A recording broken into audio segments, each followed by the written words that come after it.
Did you know that Albert Einstein did not win the Nobel Prize in Physics for relativity?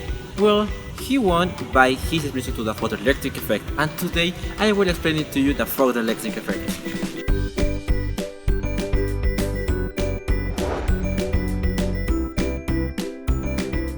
The photoelectric effect, or photoemission, is the emission of electrons or other carriers when light falls on a material.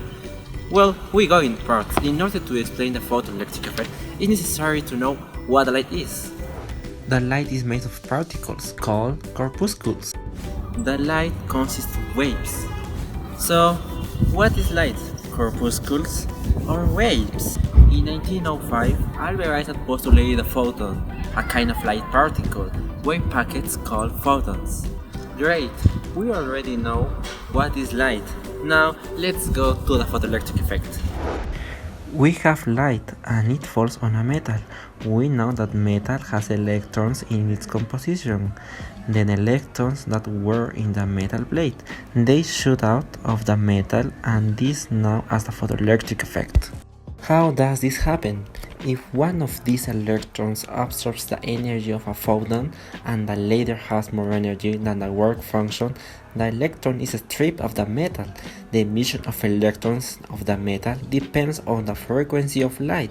This is Alex, and he is happy to be a photoelectron, but he doesn't know that photoelectrons in terms of properties are equal to electrons. Sorry, Alex. The electrons that are expelled from the metal are called photoelectrons.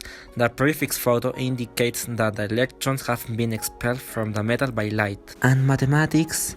Don't worry, it's very simple to understand. First, the energy of the absorbed photon is equal to the sum of the kinetic energy of the electron with a work function, and that is equal to this. For example, if we have a red light, it will not emit electrons because it has a low frequency. Even if it were intense, it would still emit no electrons. But if we use a light more frequently, such as ultraviolet light, the emission of electrons from the metal will be greater. I keep saying that light is particles. Well, thanks for watching the video. I hope you like it. Come on, Alex, don't be bad and say goodbye.